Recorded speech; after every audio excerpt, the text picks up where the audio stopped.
Tout le monde parle français, super.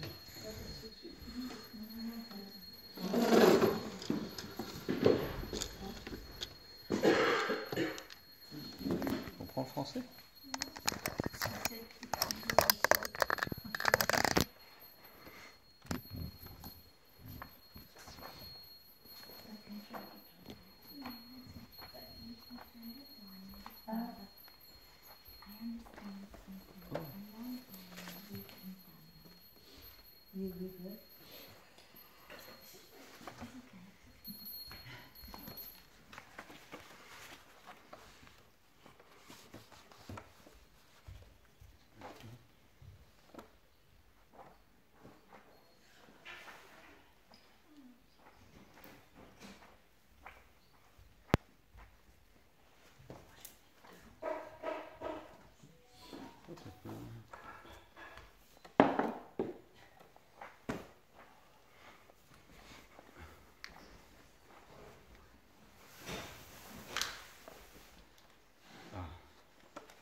Donc aujourd'hui...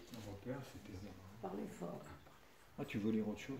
Oui, parce qu'aujourd'hui c'est le 57e anniversaire de l'arrivée de Srila Prabhupada aux États-Unis. In Boston, in US. So,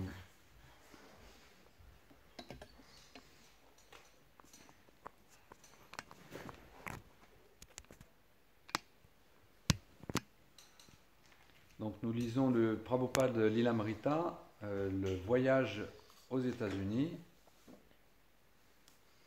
Donc Srila Prabhupada se rend aux États-Unis sur l'instruction de son maître spirituel, Srila Bhaktisiddhanta Sarasvati Thakur.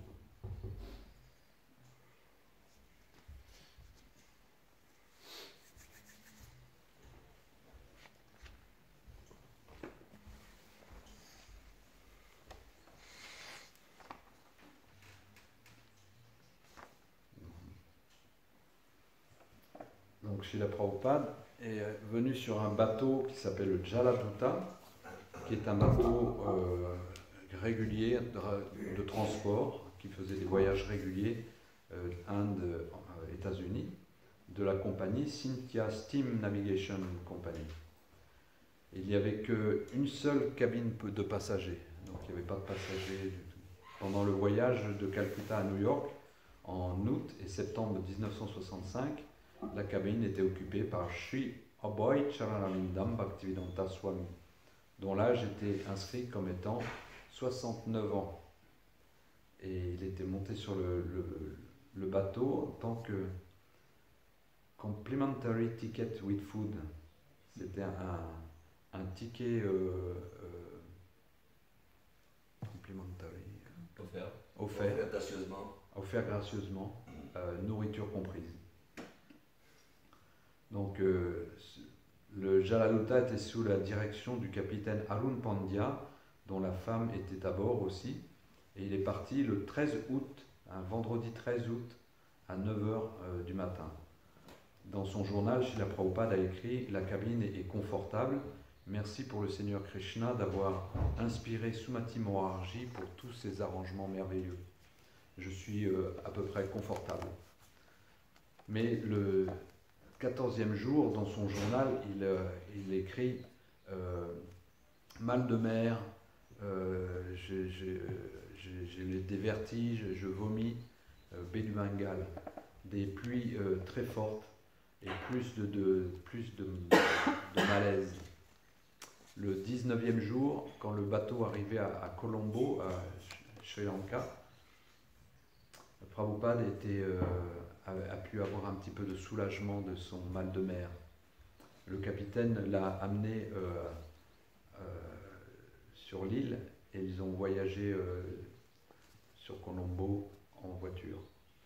Ensuite, le bateau s'est rendu à Cochin, sur la côte ouest de l'Inde, et à Janmastami, le jour de l'apparition de Srila Prabhupada, est tombé le 20e jour du voyage cette année-là, le 7e jour du voyage, le 20 août. Prabhupada a pris l'opportunité de parler à l'équipage sur la philosophie du Seigneur Krishna. Et il a distribué du prashadam qu'il avait cuisiné lui-même. Il commençait déjà à cuisiner pour tout le monde. Le 21 août, c'était son 69e anniversaire. Et il a observé sans cérémonie cette fois-là. Donc il était sur la mer. Donc le même jour, ils sont arrivés à Cochin et là, Srila Prabhupada, il a récupéré les malles de Srimad Bhagavatam et qui ont été envoyés de Bombay et qui ont été chargés sur le bateau. Et le 23e jour, le bateau est arrivé dans la mer Rouge où Srila Prabhupada a rencontré là de grandes difficultés. Il a écrit dans son journal: de la pluie, mal de mer, vertige, maux de tête, pas d'appétit, je vomis. Les symptômes ont persisté, mais c'était plus que du mal de mer. La douleur dans sa poitrine lui a fait penser qu'il allait mourir à tout moment. Pendant 2 jours, il a souffert de 2 crises cardiaques. Il a toléré la difficulté, méditant sur le but de sa mission. Mais après 2 jours de telles attaques violentes, il pensait que s'il en avait une autre, alors il ne pourrait pas survivre. Et la nuit du 2e jour, Prabhupada a eu un rêve. Le Seigneur Krishna était en train il ramait sur un bateau et il a dit à Srila Prabhupada qu'il n'ait aucune peur, que tout allait bien se passer. Prabhupada s'est senti rassuré grâce à la protection du Seigneur Krishna et les attaques violentes n'ont pas recommencé. Donc le Jaladuta est rentré dans le canal de Suez le 1er septembre et il s'est arrêté à Port Saïd le 2. Srila Prabhupada a visité la ville avec le capitaine et il a dit qu'il l'aimait bien. Et le 6, il a récupéré complètement de sa maladie et il a commencé à manger régulièrement pour la première fois depuis 2 semaines. Et il avait lui-même cuisiné son propre kitri et ses pourris. Et il a écrit dans son diary qu'il retrouvait de la force petit à petit.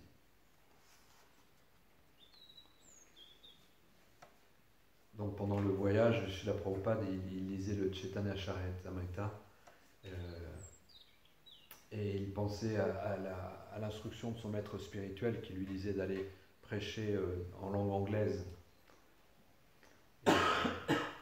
Donc il décrit Madame Pandya, la femme du capitaine, comme une femme très intelligente et érudite, et qui prévoyait déjà un grand futur pour Srila Prabhupada. Et il disait que si il allait passer au-delà de sa crise de santé, ça voulait dire que Srila Prabhupada avait de bonnes intentions par rapport à lui et par rapport à sa mission. Donc pour le Jaladuta, en fait, la traversée de 1965 a été reconnue comme étant très calme. Le capitaine n'avait jamais vu dans toute sa carrière un océan Atlantique aussi calme. Srila Prabhupada avait répondu que le calme était la miséricorde de Seigneur Krishna. Et Madame Pandya a demandé à Prabhupada de revenir avec eux afin qu'ils puissent avoir un voyage aussi calme pour le retour. Srila Prabhupada a écrit dans son journal: si l'océan Atlantique avait montré son visage habituel, peut-être que je n'aurais pas pu finir la traversée. Mais le Seigneur Krishna avait pris en charge le bateau. Et le 13 septembre, Srila Prabhupada a écrit dans son journal: 32e jour de voyage, j'ai cuisiné du bati kitri et c'était vraiment délicieux. J'étais capable de prendre de la nourriture. Aujourd'hui, j'ai révélé mon mental à mon compagnon. Vous savez qui c'est? Le Seigneur Krishna. Et il a écrit pour ça un poème bengali en cette connexion. Ce poème est une prière. J'ai oublié, je voulais ramener le Prabhupada Diary. Je ne sais pas si vous l'avez vu, le Jaladuta Diary. on voit les photos du journal de bord de Srila Prabhupada, donc c'est tout écrit à la main. Et on voit ce poème écrit en bengali, avec des petites notes. Alors, je vais prendre directement la traduction.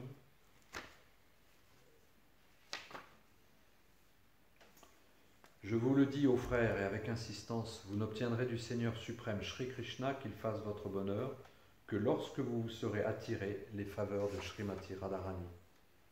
Shri Srimad Bhaktisiddhanta Sarasvati Thakur, si cher à Shri Gauranga, le fils de Mère Sachi, est incomparable par le service qu'il offre au Seigneur suprême Shri Krishna. Il est ce grand et saint maître spirituel qui infuse dans le cœur des êtres une dévotion intense pour Krishna en différents lieux de l'univers. Par la force de son désir, le saint nom de Shri Gauranga sera chanté et entendu à travers tous les pays de l'Occident. Dans chaque ville, dans chaque village de la terre, de tous les océans, mers, fleuves et rivières, tous feront vibrer les saints noms de Krishna. L'infinie miséricorde de Shri Chaitanya Mahaprabhu se répandant sur toutes les parties du monde, une marée d'extase spirituelle sans aucun doute couvrira la terre. Or, quand tous les pécheurs, les misérables âmes conditionnées trouvent le bonheur, les désirs du Vaishnava sont comblés. Bien que mon Guru Maharaj m'ait confié cette mission, je ne me sens pas digne ni capable de la remplir. Je suis tellement déchu et si infime. Aussi, ô Seigneur, toi le plus sagace, le plus habile, j'implore ta miséricorde. Fais que je sois digne de cette mission. Que tu fasses agir tes puissances et le service offert au maître spirituel nous donne d'atteindre la vérité absolue, la perfection de l'existence. Quiconque obtient la grâce d'accomplir un tel service trouve le bonheur et dans sa grande fortune peut entrer en ta présence. Après il cite les prières de Prahlad Maharaj à Nishingadev qui dit « Cher Seigneur, ô être souverain, par mon contact avec des désirs matériels sans fin, je sombrais peu à peu en un puits noir peuplé de serpents, et suivi ainsi la masse des hommes. Mais ton serviteur Narada Muni a daigné m'accepter comme son disciple et m'enseigne comment atteindre le niveau spirituel. Aussi mon premier devoir est-il de te servir. Et comment pourrais-je jamais abandonner ce service? Ô Shri Krishna, tu es mon compagnon éternel. Pour t'avoir oublié, j'ai dû subir les coups de Maya vie après vie.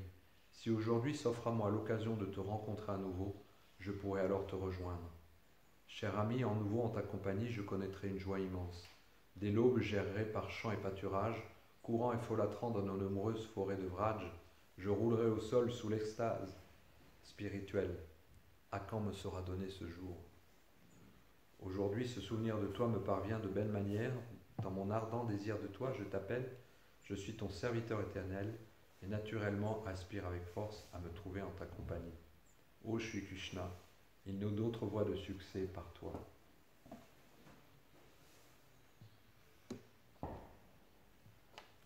Le Kali Yuga, c'est le pire des âges. C'est l'âge de Adharma.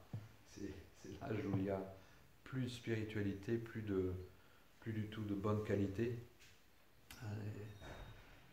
Et quand même dans l'âge de Kali, pour rétablir le Dharma, Yada Idharmasya, il vient régulièrement, Krishna, pour rétablir le Dharma. Et il vient spécialement sous cette forme très spéciale de Chaitanya Mahaprabhu.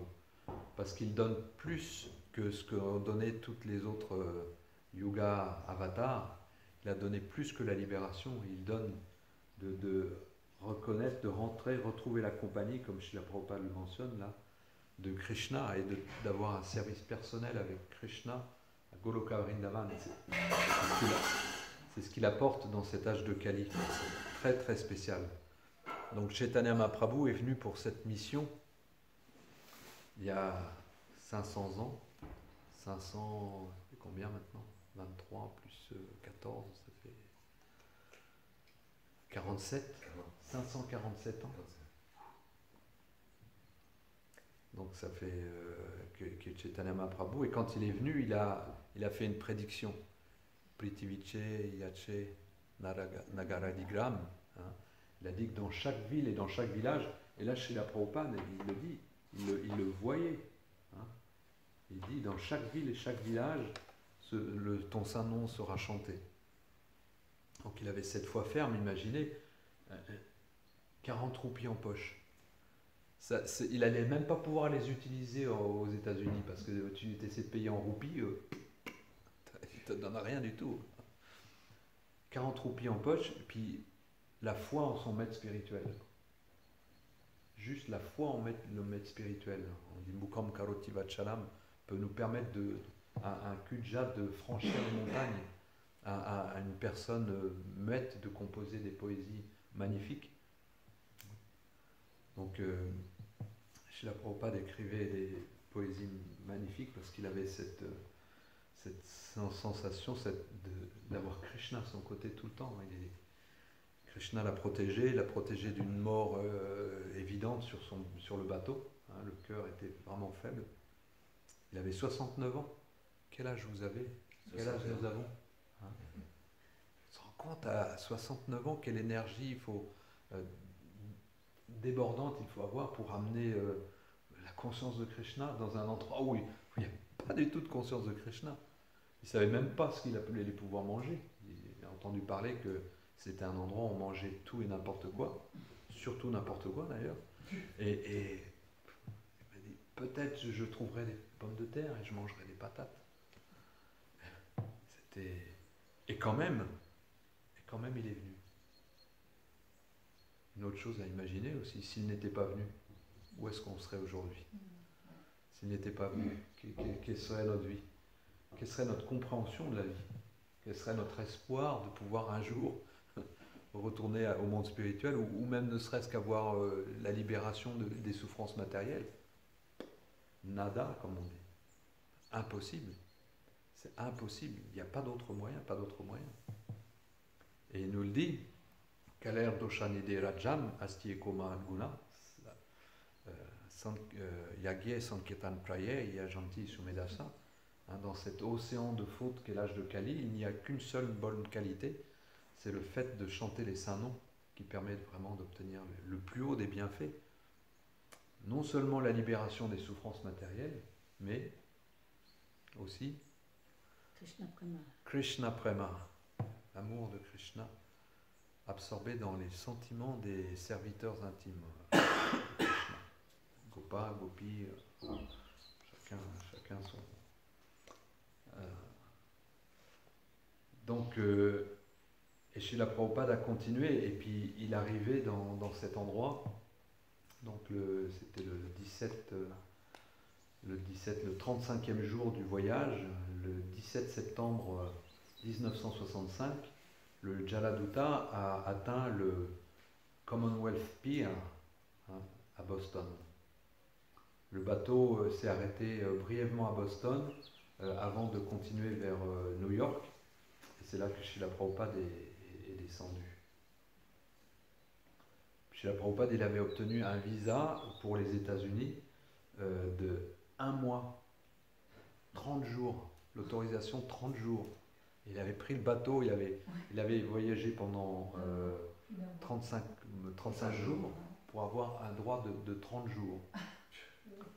Et parce qu'il avait obtenu un visa par un ami indien qui avait contacté son fils, comment il s'appelait, Agarwal, et puis qui avait accepté de le recevoir dans Butler, c'était en Pennsylvanie, un petit village paumé, une petite ville paumée en Pennsylvanie. Et ce monsieur Agarwal, quand même, il avait arrangé avec une compagnie de transport un voyage en bus pour le ramener de Boston à chez lui. Donc, cette prophétie que Chaitanya Mahaprabhu avait faite, que le Saint-Nom allait être chanté dans chaque ville et chaque village, c'était quelque chose d'extraordinaire. Lui, Dieu la personne suprême, il avait répandu la conscience de Krishna en Inde. Et c'est tout. Et il avait laissé cette mission à sûrement une personne qui n'était pas ordinaire, quoi. Et on s'en rend compte de plus en plus à quel point ce dévot n'est pas une personne ordinaire. simplement par son accomplissement et par l'exemple qu'il a manifesté. Hein, son exemple déjà de partir prêcher tout seul avec des livres, ça vous rappelle rien? C'est pour les dévots, partir avec un sac de livres et puis dans des endroits sans savoir ce qui nous attend, c'est pratiquement le meilleur souvenir qu'on a dans notre service de dévotion. Parce qu'on s'est rendu compte que là, on est vraiment dans une situation où on est obligé de dépendre de Krishna complètement. On ne sait pas ce qu'on va rencontrer. Et Srila Prabhupada, il était complètement dans cette humeur. Moi, je me souviens, je crois que je savais par cœur ce deuxième poème qu'il avait écrit juste en arrivant à Boston, Markine Bhagavad Dharma. Hein, juste en arrivant aux États-Unis, il commençait à voir ces bâtiments et toute cette soi-disant modernité et tout ça. Et lui, ce qu'il en trouvait, la façon, le regard qu'il posait sur cet endroit, c'était déjà, il se sentait pas compétent. Hein. Il disait, mon cher Seigneur Krishna, tu montres tant de bonté à l'âme inutile que je suis, mais je comprends mal pourquoi tu m'as amené ici. Dispose donc maintenant de moi à ta guise. Tu dois bien avoir quelques desseins pour ces lieux horribles, sinon pourquoi tu m'y aurais conduit? La généralité des hommes d'ici subit les influences obscures de l'ignorance et de la passion. Plongés au cœur de l'existence matérielle, ils se croient très heureux et satisfaits. C'est pourquoi ils n'éprouvent aucun attrait pour le message spirituel de Vasudeva.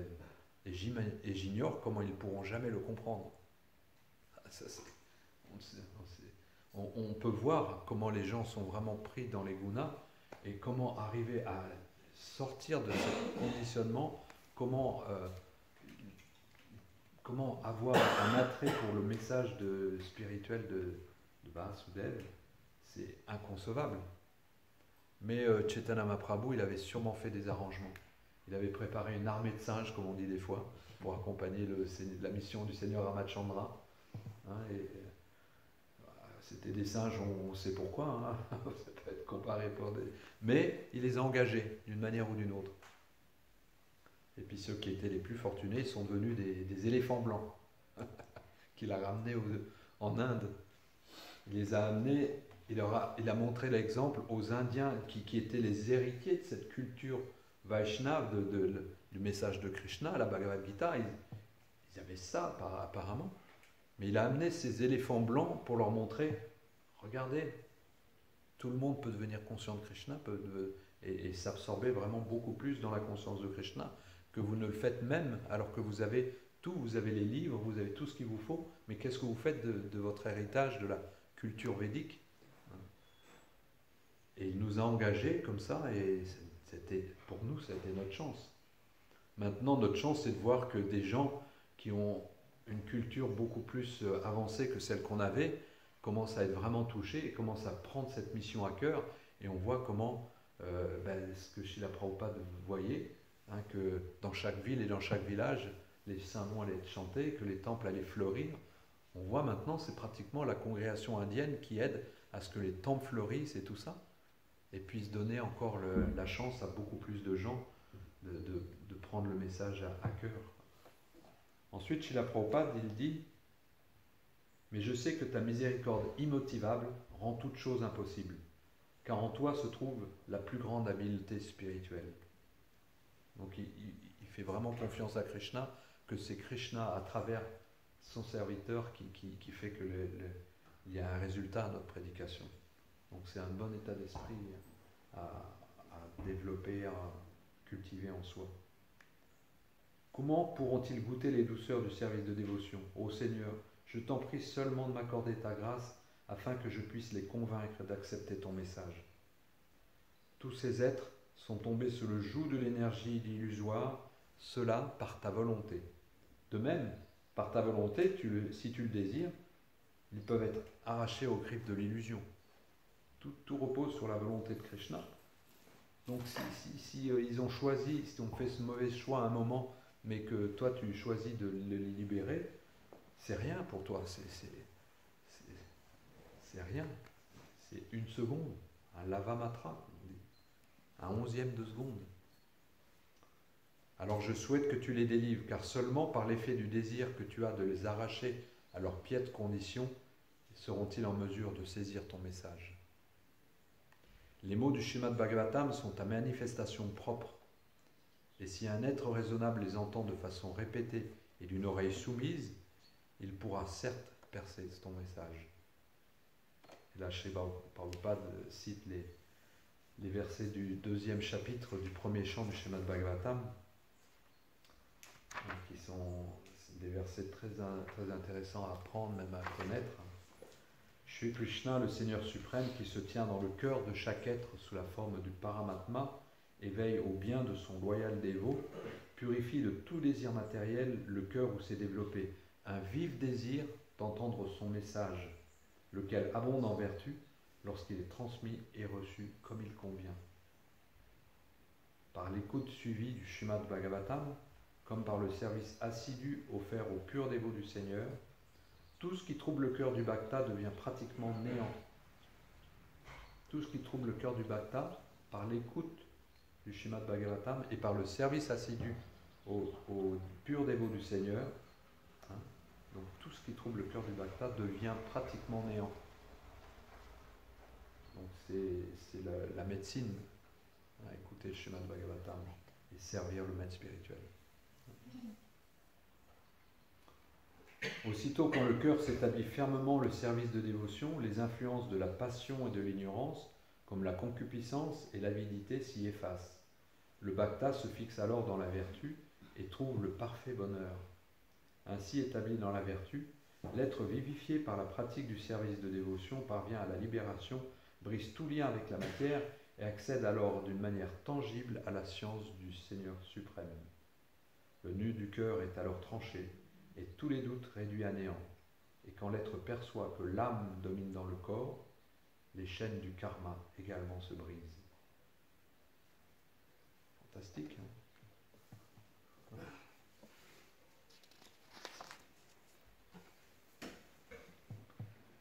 Donc, Srila Prabhupada conclut en disant « Il connaîtra l'affranchissement des influences de l'ignorance et de la passion, et tous les désirs funestes accumulés au tréfonds de son cœur s'évanouiront. » Comment réussirai-je à leur faire comprendre le message de la conscience de Krishna? Grande est mon infortune, nul mes pouvoirs et des plus déchus ma condition. J'implore donc ta bénédiction, fais que je puisse les convaincre, car laissé à moi-même, je demeure impuissant. Pour une raison, pour une autre, ô Seigneur, tu m'as conduit ici pour te faire connaître à tous. Désormais, cher Seigneur, il ne tient plus qu'à toi de me faire réussir ou échouer. Srila Prabhupada se mettait en complète dépendance de Krishna. Il était de toute façon obligé de dépendre de Krishna. Il n'avait rien, pas d'argent, juste quelques livres, juste sa foi en le maître spirituel et puis le désir de servir son instruction. Donc il conclut « Ô maître spirituel de tous les mondes, je ne peux que répéter ton message. Si tel est ton désir, confère à mon verbe la puissance nécessaire pour leur faire comprendre ce message. Seule ta grâce immotivée peut donner la pureté à mes mots. Je suis assuré que lorsque ce message spirituel et absolu entrera dans leur cœur, ils en éprouveront de la joie et connaîtront ainsi la voie par laquelle on s'affranchit de toutes les conditions défavorables de l'existence. Ô Seigneur, je suis en tes mains comme un pantin, et si tu m'as fait venir ici pour danser, alors que je danse, dans tes mains que je danse, ô Seigneur, que je danse pour ton plaisir. Je n'ai nulle dévotion ni savoir, mais une fois ferme en ton saint nom, j'ai reçu le nom de Bhaktivedanta, et maintenant, si tu le veux, tu peux à ce nom donner son vrai sens. Signé le plus infortuné et insignifiant des mendiants, A.C. Bhaktivedanta Swami, à bord du Bagbo Jaladuta, promenade du Commonwealth, Boston, Massachusetts. Donc c'était le 18 septembre, c'est le jour de son arrivée, il a écrit ça. Maintenant, il était aux États-Unis. C'était une ville principale, riche, avec un milliard, peuplée de millions de gens, et déterminé à rester tel que dans le même état. Donc, Srila Prabhupada avait à faire face à la détermination de gens qui voulaient rester matérialistes, avec accomplir leurs désirs matériels et tout ça. Et lui, il était tout seul face à ces millions de gens qui avaient cette détermination complètement 180 degrés de la sienne. Donc, Srila Prabhupada voyait quand même Boston avec le point de vue du pur dévot de Krishna. Il voyait une ville infernale, peuplée de gens dédiés à l'illusion de la pseudo-joie matérielle. Et sa dédication et son entraînement donc l'inspirer, le pousser à donner à ces gens la connaissance transcendantale pour les sauver grâce à la conscience de Krishna. Pourtant, il se sentait faible, seul et incapable de les aider tous de son propre chef, quoi. C'est pour ça qu'il avait signé « Je suis un mendiant insignifiant, sans argent ». Il avait survécu à 2 crises cardiaques sur l'océan et il parlait une langue même différente. Il était habillé bizarrement et puis il était venu pour dire aux gens laissez tomber le fait de manger de la viande, laissez tomber les relations sexuelles illicites, l'intoxication, les jeux de hasard, la spéculation monétaire, financière, et leur enseigner d'adorer le Seigneur Krishna. Un an plus tard, il avait très peu de jeunes qui l'entouraient et il a déposé le nom d'une société et il avait appelé l'International Society for Krishna Consciousness. Son avocat lui a dit mais Krishna Consciousness, la conscience de Krishna, pourquoi vous donnez ce nom Krishna? Les gens ne vont pas comprendre, vaut mieux mettre Dieu. Et même les jeunes qui étaient autour de lui disaient oui, Dieu, ça passera mieux, les gens vont comprendre. Srila Prabhupada dit non, je ne suis pas venu donner Dieu à Krishna, je suis venu donner Krishna. Je suis venu rappeler aux gens que c'est Krishna qui est Dieu, la personne suprême. Et donc il est venu donner beaucoup plus que ce que donnent la plupart des religions qui étaient encore un peu vivaces au milieu de cet âge de Kali. Il est venu donner l'amour, le pur amour pour Krishna, Dieu, la personne suprême. Tout seul.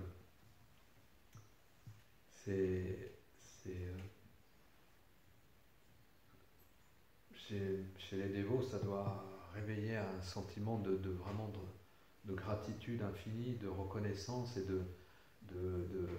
un sentiment de comment je peux répondre à cette miséricorde qu'il m'a donnée. Qu'est-ce que je peux faire pour le satisfaire maintenant qu'il nous a donné ce cadeau immense, inconcevable?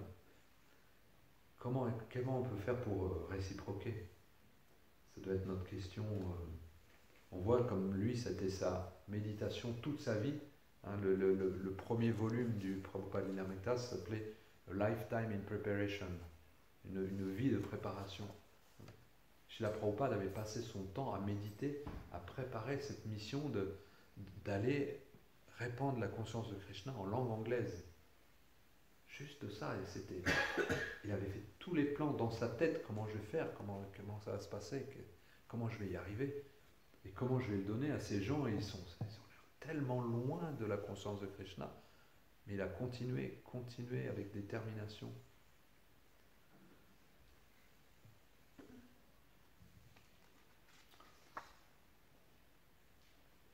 Aujourd'hui, c'est aussi le Vyasa Puja de Bhakti Charu-Swami, un très cher disciple de Srila Prabhupada, qui a pris la mission de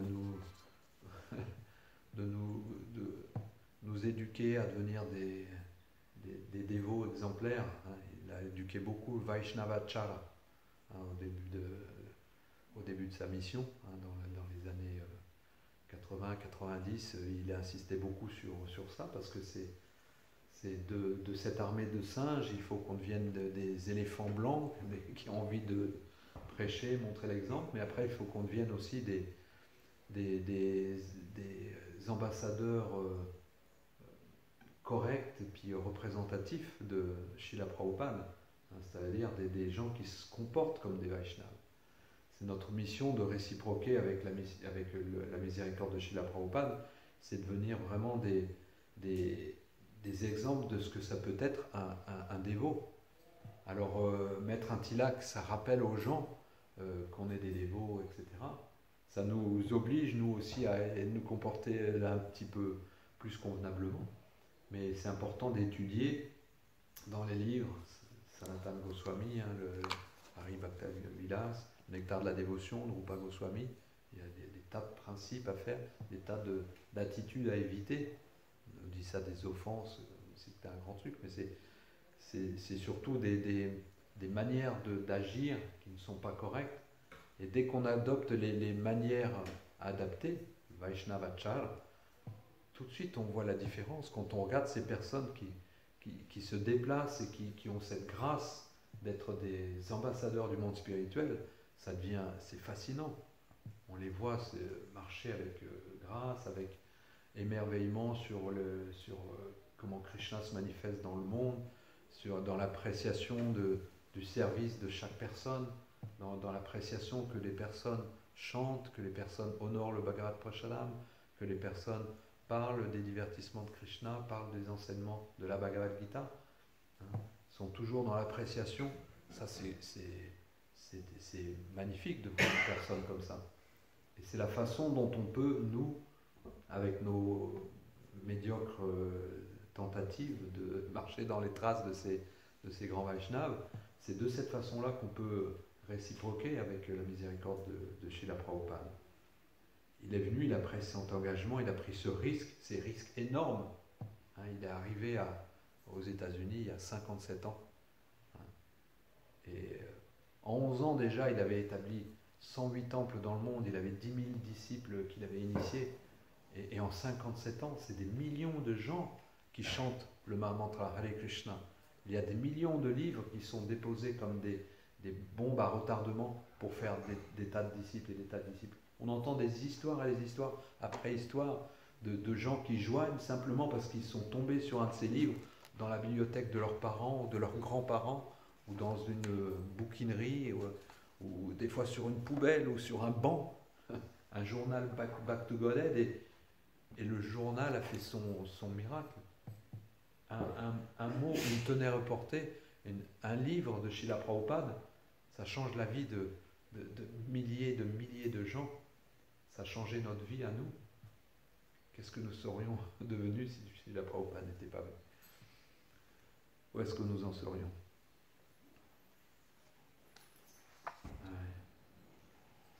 Donc il y a... Et Srila Prabhupada, il était tout seul, bon, avec son tilak, sa sika, son dhoti, sa kurta, et il commençait même à faire un petit peu frais. Septembre à New York, ça commence déjà. Et puis, donc il a approché il a été à cette agence, il est descendu sur le quai, et Srila Prabhupada était seul, quoi. Et il avait son sponsor, ouais, mais il était seul, il était quelque part en Pennsylvanie. Vous imaginez, pas d'argent, tout ça. Alors il savait sûrement quelqu'un allait être là pour le recevoir, pour l'accueillir, quoi. Et il n'avait pas la moindre idée de comment, qu'est-ce qui allait se passer quand il allait sortir du bateau. Vous imaginez? Il ne savait pas du tout, il allait sortir du bateau et c'est quoi après? Où est-ce que je dors ce soir? Qu'est-ce que je mange? Là j'avais free ticket avec repas, mais le lendemain c'est quoi? Il ne savait pas s'il devait tourner à droite ou à gauche. Alors il a passé les formalités de douane. Et là, il a rencontré un représentant de l'agence de voyage, hein, qui était envoyé par les Agarwal de Pennsylvanie. Ouf. Donc ils avaient payé le billet de bus, et puis la personne l'a accompagné. Donc il a parlé à cet agent qui s'appelait Joseph Forster, qui était impressionné par un passager inhabituel avec son apparence de Vaishnav. Il avait un bagage très léger, et puis il était apparemment pauvre, quoi. Donc il a regardé, Prabhupada, il a compris que c'était un prêtre. Donc la plupart des passagers de la Shintya, habituellement, c'était des hommes d'affaires ou des familles. Et là, M. Foster, il était plutôt représentant du bureau de la Shintya, de la compagnie Shintya. Donc, Scindia. Donc M. Foster avait ce passager comme portant des vêtements traditionnels Vaishnav de l'Inde, et il a trouvé que Srila Prabhupada, il était un gentilhomme très, très plaisant, qui parlait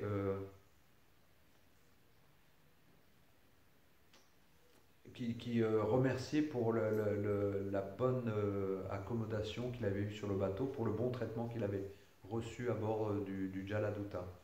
Il était très, très appréciatif et il remerciait le représentant du bureau pour le voyage qu'il avait eu. Donc très, vous voyez, l'élégance aussi de parler, d'apprécier, d'être... Donc Srila Prabhupada avait demandé à M. Forster de lui réserver une place pour son voyage de retour en Inde, donc un mois plus tard. Ses plans étaient de partir après 2 mois. Donc il a dit à M. Forster qu'il le rappellerait. Donc comme il n'avait que 40 roupies en poche, pour lui, il appelait ça quelques heures de dépenses à New York. Mais il avait quand même $20 de plus qu'il avait collecté sur le bateau en vendant 3 volumes du Srimad Bhagavatam, hein, le petit set de Bhagavatam qu'il avait déjà traduit à l'époque, au capitaine Pandya. Donc Srila Prabhupada avait fait des livres sur le bateau, il n'avait pas raté l'occasion. Donc il avait juste son parapluie et puis sa valise en main, et puis il était escorté par le représentant du bus. Et les malles de livres. Et puis il avait les malles de livres. Donc il a pris le bus pour Butler. Je ne prends pas de qui. Il y a d'autres commentaires que vous voulez rajouter? Oui. Ben, quand il a appelé sa société internationale à l'époque, il y avait 2-3 personnes, des hippies, il y avait la vision. Il avait la vision que c'était un mouvement international, oui. Les dévots étaient étonnés quand on a dit pourquoi vous mettez international. Oui, c'est le mouvement international pour la conscience de Krishna, quoi. La vision, c'est important. Hein, même nous, notre service, s'il n'est pas de la dimension de Srila Prabhupada, on peut développer et cultiver une vision de qu'est-ce que j'apporte à ce mouvement, c'est quoi mon apport, qu'est-ce que je peux faire, suivant les compétences qui m'ont été données, hein, qu'est-ce que je peux apporter. Et le fait de méditer encore et encore dessus, puis demander à Krishna la miséricorde de pouvoir accomplir quelque chose pour son plaisir, un jour ça peut se manifester. Et on voit de plus en plus de dévots qui font des choses inconcevables. La distribution des livres, il y en a un, il distribue 4000 livres dans la journée. Plus de 4000 livres dans la journée, quoi. Je ne sais pas combien de collections ça fait en tout. Un dévot aux États-Unis. Il y a des dévots qui se promènent avec des chars à bœufs, avec le Chaitanya Nitai dans tous les continents de la planète, qui distribuent les livres, qui chantent et qui font chanter les gens. Quand on voit les dévots en France et qui font Sankirtan, on les voit. On voit des vidéos qui sont postées et régulièrement, ils font chanter, danser les gens. Beaucoup de livres sont distribués à des gens de tradition musulmane. Qui aurait pu imaginer ça? La conscience de Krishna s'est répandue à des millions de gens en URSS, enfin l'ex-URSS, la Russie, un pays qui a une réputation pas très recommandable, hein, même si c'est juste une réputation. Il n'y a pas de qualification ou de disqualification. Tout est possible.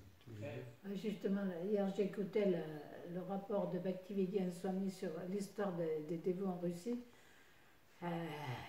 Attention, ils ont été persécutés. Il y a eu une période très dure dans les camps de travaux. Il y en a qui sont morts. Ils prenaient des gros risques. Nous, c'est confortable. Personne ne va aller nous tabasser un coin de rue. Et justement, il y a l'interview de Namaraj, ils avaient une détermination incroyable.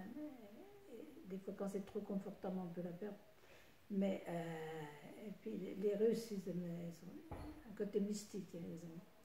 Et ils avaient trouvé un système, après, bon, avec la perestroïka, je ne me rappelle plus exactement comment ils faisaient, mais ils pouvaient distribuer des livres, 20 000 à la fois, attention, 20 000 à la fois, à travers... ils donnaient, par exemple, pour tous ceux qui travaillaient dans une usine, ils avaient trouvé des systèmes. Puis attends, les premiers livres, ils les faisaient eux-mêmes, ils les collaient. Ouais, ouais. Et s'il y avait des KGB qui se ramènent, la police secrète, c'était pas une bonne nouvelle. Hier, j'ai regardé une vidéo, il y avait un continent qui n'avait pas encore reçu les livres de Prabhupada, de la conscience de Krishna, c'était l'Antarctique. Ah ouais. Donc il y a une petite vidéo qui circule en ce moment, qui montre comment les livres étaient acheminés en Antarctique. C'est comment il s'appelle Vaisheshika qui a arrangé ça. C'est une petite vidéo, mais qui est très très sympa. Ouais. Donc ils ont mis ça dans des bibliothèques. Oui, je pense que sur place, il y a des collections. Il y a des missions scientifiques en Antarctique. Je pense que ça leur a été destiné. À part les ours polaires. Donc maintenant, elle est sur tous les continents. Oui, ils ont été aidés aussi pas mal par l'Argentine.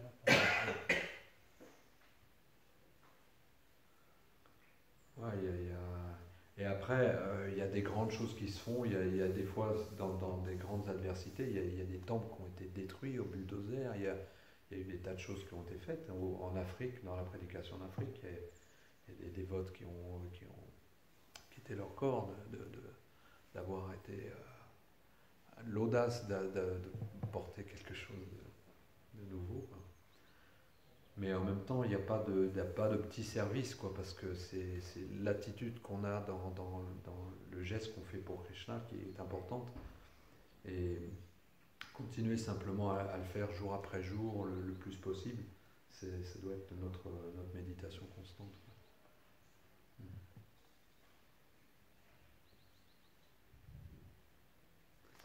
Srila Prabhupada ki jai. Srila Prabhupada Lilamrita ki jai. Nitai Gaura Premanande.